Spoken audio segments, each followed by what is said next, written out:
हर हर महादेव मित्रों। आज मैं दिन के समय आप लोगों के साथ लाइव आया हूँ। शाम को क्योंकि व्यस्तताएं रहती हैं आजकल, इसलिए दिन के समय में लाइव रहा हूँ, इसलिए बहुत कम लोग इस समय सुन पाएंगे। लेकिन कुछ एक बातें हैं जो मैं आप लोगों के साथ शेयर करने के लिए आज आया हूँ।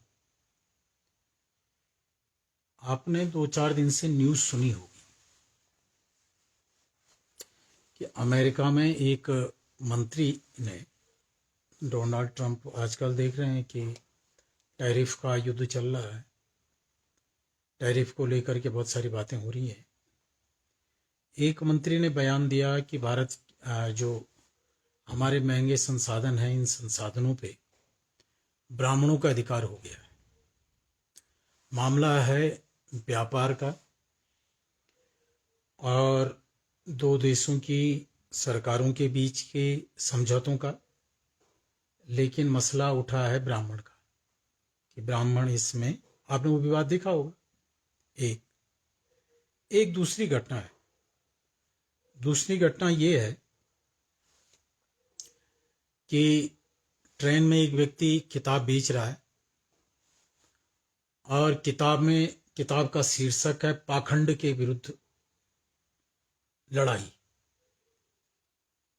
और उस किताब की फ्रंट, जो उस किताब का बाहर का आवरण है, उसमें हिंदू साधु को दिखाया गया है और हिंदू पंडित को दिखाया गया है। और किताब लिखने वाले वो लोग हैं जो न तो हिंदू को मानते हैं और न सनातनी मूर्ति पूजा को मानते हैं। दूसरी घटना। तीसरी घटना, एक स्टेट में, महाराष्ट्र के स्टेट में शायद ऐसा है कि वहाँ की एनसीईआरटी की पुस्तक में छपा हुआ है कि महात्मा गांधी को मारने वाला अमुक महाराष्ट्रियन ब्राह्मण था और उसकी जाति गोत्र का जिक्र है। वहीं विद्याशंकर विद्यार्थी हुए, उनकी भी हत्या हुई।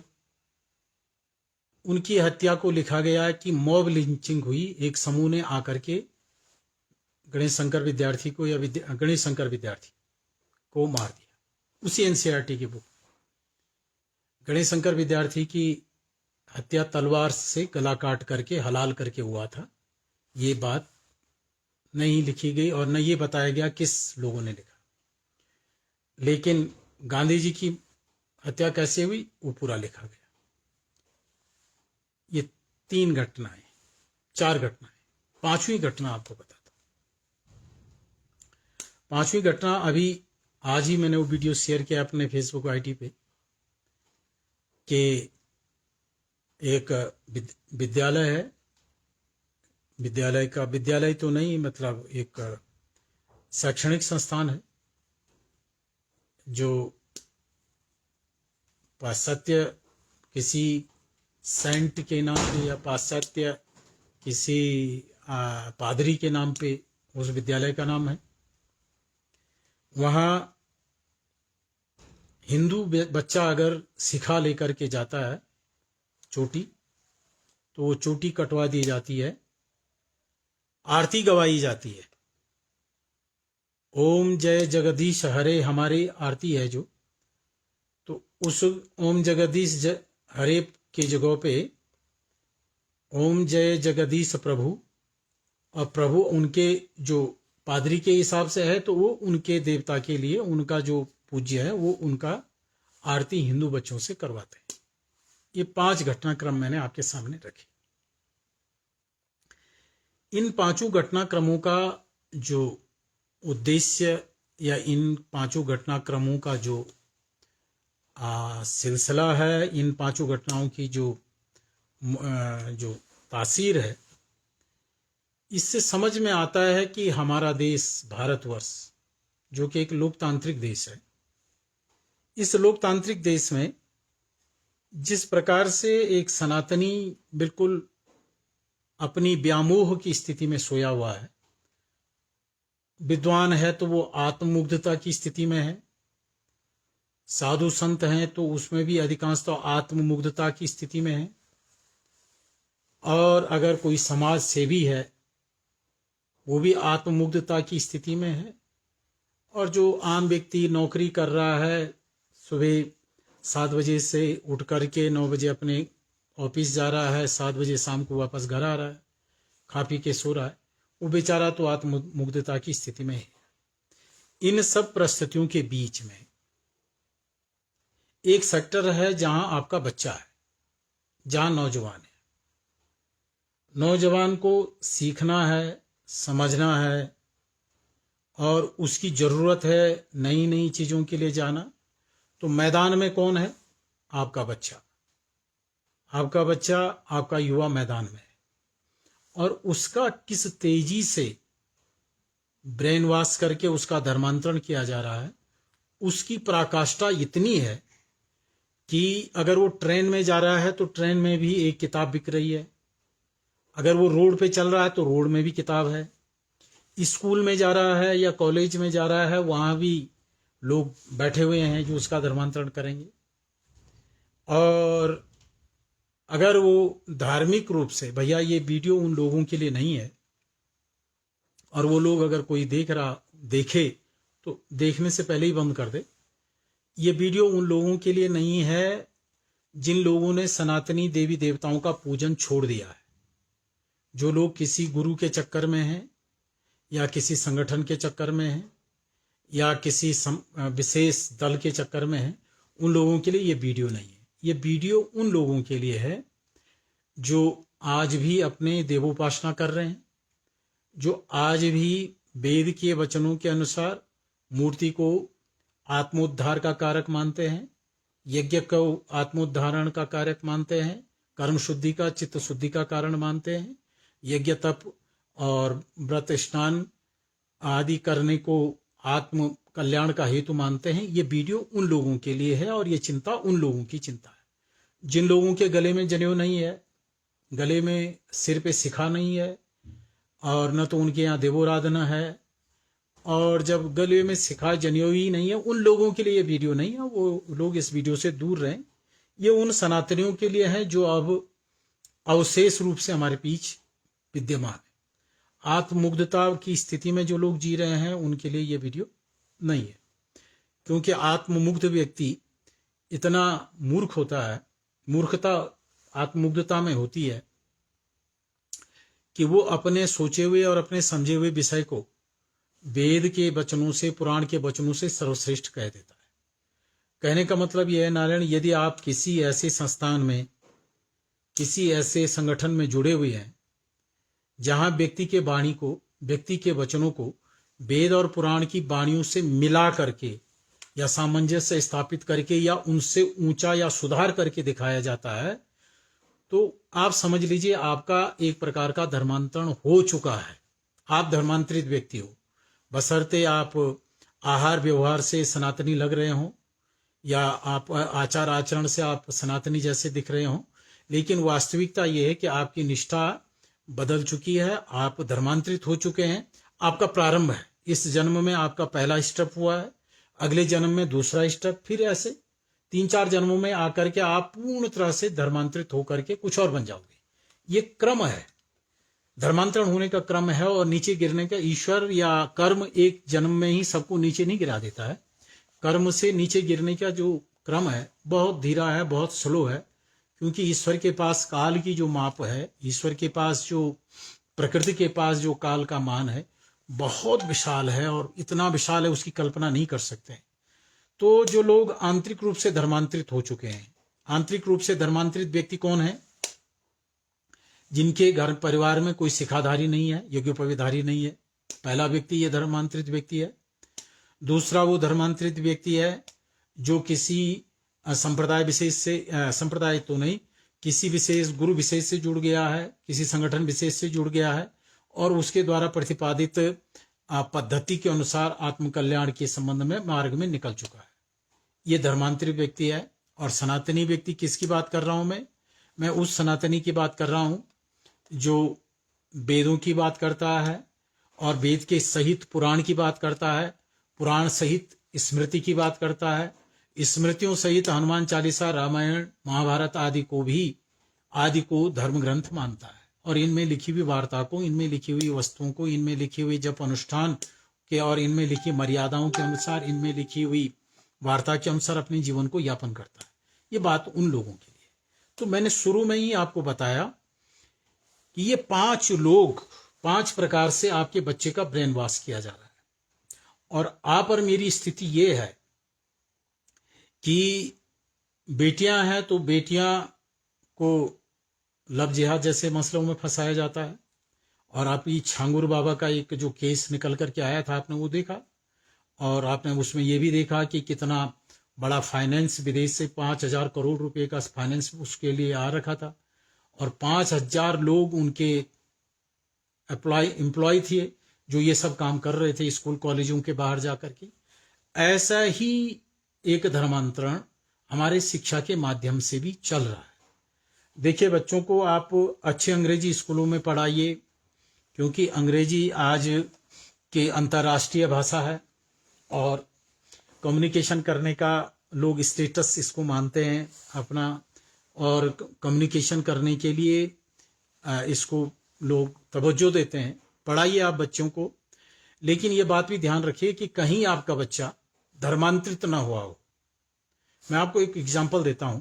मुझे एक जगह मंदिर बनाना था और वहां ऐसे ही विद्यालय का एक अध्यापक, किसी पादरी के विद्यालय में पढ़ाने वाले एक अध्यापक उसके नजदीक था। नारायण, वो मंदिर बनाने में मेरी जो विरोध मुझे झेलना पड़ा, बाद में मुझे जब रियलाइज हुआ कि इस व्यक्ति तो ये तो हिंदू है, ऐसा क्यों कर रहा है, बाद में जब मैंने रियलाइज किया, ओहो, ये तो आंतरिक रूप से धर्मांतरित हुआ व्यक्ति है। तो नारायण, ये आंतरिक धर्मांतरण जो हो रहा है, आंतरिक धर्मांतरण और बाहरी धर्मांतरण। बाहरी धर्मांतरण तो प्रत्यक्ष होता है कि व्यक्ति किसी मजहब विषय में चले गया या किसी रिलीजन विशेष में चले गया, ये तो बाहरी धर्मांतरण है। लेकिन सबसे भयानक है आंतरिक धर्मांतरण। अगर आपकी बेटी या आपका बेटा, आपका पति, आपकी पत्नी, यदि जैसे अभी पितृपक्ष आएगा तो आप उस समय परीक्षा करके देख लें। अगर वो कहते हैं कि नहीं, हम पितृवत्र ये सब कुछ नहीं मानते हैं, हम देवता वेवता ये सब कुछ नहीं मानते, तो ये समझ लीजिए कि वास्तव में ये धर्मांतरित हो चुका है। इसका आंतरिक धर्मांतरण, प्रथम सीढ़ी का धर्मांतरण हो चुका है। तो इस धर्मांतरण को रोकने के लिए आत्ममुग्धता को छोड़ना पड़ेगा। और खासकर मैं उन लोगों से निवेदन करूंगा कि जिन लोगों की जिम्मेदारी है समाज को ये सब बताने की, वो अपना अध्ययन बढ़ाएं, क्योंकि धीरे धीरे हमारे मध्य सत्य बोलने वाले और यथार्थ धर्म पे टिक करके कहने वाले व्यक्तियों की संख्या कम होती जा रही है।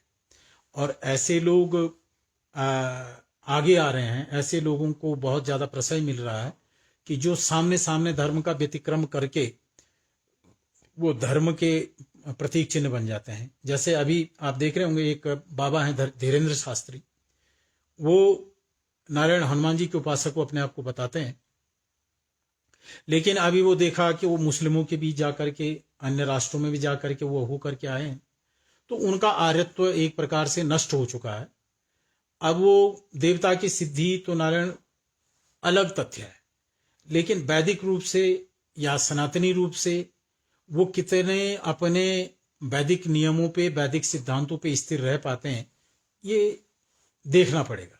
और रही बात जहां तक उनकी आर्यत्वता, तो वैदिक दृष्टि से आप किसी आर्य विद्वान से पूछेंगे तो उनका आर्यत्व नष्ट हो चुका है। ऐसे में क्या होगा कि चीजें धीरे धीरे धर्मांतरित होंगी, धीरे धीरे माइल्यूट होंगी। माइल्यूट माने उनमें धीरे धीरे सांद्रता नष्ट होगी और क्षारता बढ़ जाएगी। इसलिए नारायण, जो बच्चे या जो बच्ची या जो पुरुष जो इस प्रकार के कुचक्र में फंस चुके हैं, चाहे वो लिटरेचर के माध्यम से, चाहे वो व्यक्तियों के माध्यम से, चाहे वो शिक्षा के माध्यम से, उनका आंतरिक धर्मांतरण हो चुका है, या आध्यात्मिक उन्नति के नाम से भी जो धर्मांतरण हुआ है, आध्यात्मिक उन्नति के नाम से सबसे प्रबल और प्रखर धर्मांतरण चल रहा है कि आपको मूर्ति पूजा से हटा दिया जाता है, मूर्ति पूजा के प्रति आपके मन में भयानक घृणा उत्पन्न कर दी जाती है और उसके खिलाफ वचनों को, उसके खिलाफ बातों को, वार्ता को आपके दिमाग में ऐसे बैठा दिया जाता है कि आप मूर्ति पूजा को एकदम मूर्खतापूर्ण समझते हैं। जबकि आप जानते हैं, आप भारतवर्ष का इतिहास या भारतवर्ष की भूमि जब खोदेंगे तो इस भूमि से हमेशा मूर्तियां ही निकलती हैं। ये अनादिकाल से चली आ रही परंपरा है। तो इन परंपराओं के विरुद्ध, पौराणिक परंपराओं के विरुद्ध, बार त्योहार उपवास के विरुद्ध, और जो हमारी ऋतुगत और अयनगत, कालगत जो हमारी अनेक प्रकार की उपासनाएं हैं, अभी जैसे वर्षा ऋतु के बाद अब पितृपक्ष शुरू होगा, तो ये जैसे तर्पण का 15 दिन पितृ तर्पण के लिए आएंगे। इन चीजों का जिन बच्चों के या जिन बच्चियों के या जिन पुरुषों के, जिन महिलाओं के हृदय में विद्रोह आ गया है, तो वो अपने आप को समझ लें कि वो आंतरिक रूप से धर्मांतरित हो चुके हैं। अपने इस आंतरिक धर्मांतरण से बचने के लिए आपको अपने तर्कों को सुदृढ़ करना पड़ेगा। नारायण, ऐसा होता है कि मूर्ख होते हैं वो लोग जो अपने पिता के दुर्गुणों को, अगर समाज में उसके पिता के दुर्गुण को कहा जा रहा है और एक पुत्र उस दुर्गुण को सुन रहा है और वो तब भी मौन है, तो वो पुत्र कुपुत्र के समान है। क्योंकि पुत्र का दायित्व होता है कि वो अपने पिता के गुण और अवगुणों दोनों की रक्षा करे। ये मैं पिता और पुत्र का संबंध बता रहा हूं। और धर्म में, जिस धर्म में आपका जन्म हुआ है, जिस आस्था में आपका जन्म हुआ है, उस आस्था का प्रथम अक्षर से लेकर अंतिम अक्षर तक की रक्षा करना, उन वक्तव्यों के और उनके पक्ष के तर्कों को ढूंढ करके समाज के सामने रखना या अपने जीवन में उतारना या अपने आप को संतुष्ट करना, उसके लिए खोज करना, ये आपका अपना दायित्व है।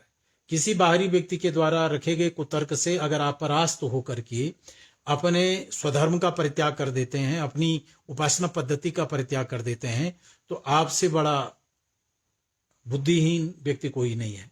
इसलिए नारायण, यज्ञोपवीत शिखा रखने की विधा डालिए और खासकर पादरियों के द्वारा चलाए जाने वाले विद्यालयों में अगर आपका बच्चा जा रहा है तो अपने बच्चे की शिखा जरूर रखिए, अपने बच्चे के माथे पे टीका जरूर लगाइए और माथा पे टीका चंदन जरूर अपने बच्चों के लगाइए और उन विद्यालयों में भेजिए। आप उन विद्यालयों में धर्म सिखाने के लिए बच्चे को नहीं भेज रहे हैं, आप अपने उन विद्यालयों में अपने बच्चे को पढ़ाने के लिए भेज रहे हैं। तो आपका बच्चा ड्रेस क्या पहनेगा ये तो वो विद्यालय तय करता है, लेकिन आपके बच्चा आपके चेहरे पे, अपने चेहरे पे कौन सी क्रीम लगाए, अपने आप को सजाने के लिए कौन सी चीज को लगाए, उसका कौन सा हेयर स्टाइल रहे, ये वो तय करने वाले नहीं है। और खासकर धार्मिक चिन्हों को बनाए रखने का जिम्मा हमारी धार्मिक स्वतंत्रता के अंतर्गत आता है। तो अपनी धार्मिक स्वतंत्रता का प्रयोग जरूर करें, क्योंकि अगर आप अपनी धार्मिक स्वतंत्रता का प्रयोग नहीं करेंगे तो आपका बच्चा आंतरिक धर्मांतरित होकर के एक अच्छा अंग्रेजी बोलने वाला व्यक्ति तो होगा, लेकिन वो एक धर्मांतरित व्यक्ति होगा, उसका सनातन धर्म से कोई लेना देना नहीं होगा। इसलिए जाति कुजाति में जाकर के विवाह इत्यादि करेगा। उसका परिणाम ये होगा कि नारायण धीरे धीरे आपकी कुल परंपरा, गोत्र परंपरा का ह्रास होकर के नर्क की तरफ गति बढ़ेगी। इसलिए मैंने जो वीडियो के प्रारंभ में बताया कि अमेरिका की राजनीति जो कि भारत के साथ ट्रैफिक एक ऐसा युद्ध लड़ रही है, कर का युद्ध लड़ रही है, उस युद्ध में एक व्यक्ति वहां से कहता है कि ब्राह्मणों के द्वारा ये हो रहा है। अब आप अंदाजा लगा लीजिए कि सनातन धर्म की स्थिति कितनी भयावह कंडीशन में है कि अमेरिका जैसे राष्ट्र की राजनीति भी भारतीय संस्कृति के आधार पे अपने व्यापारिक नियमों को बदलने के लिए या स्थापित करने के लिए उसका प्रयोग करती है। ट्रेनों में, रेलवे स्टेशनों में, विद्यालयों में और आध्यात्मिक उन्नति के नाम से कितने जबरदस्त धार्मिक और आध्यात्मिक रूप से कितना धर्मांतरण करने के लिए प्रयोग किया जा रहा है। इन प्रयोगों के बारे में अपने बच्चों को जागरूक करें और सबसे पहले अपने धर्म और संस्कृति के प्रति उठने वाले कुतर्कों का उत्तर स्वयं ढूंढे, और अगर स्वयं नहीं ढूंढ सकते तो अध्ययन करें। अध्ययन से अगर नहीं कर पाते हैं तो किसी वैदिक ब्राह्मण के पास, किसी वैदिक विद्वान के पास जाकर के उसका निदान ढूंढें। हर हर महादेव।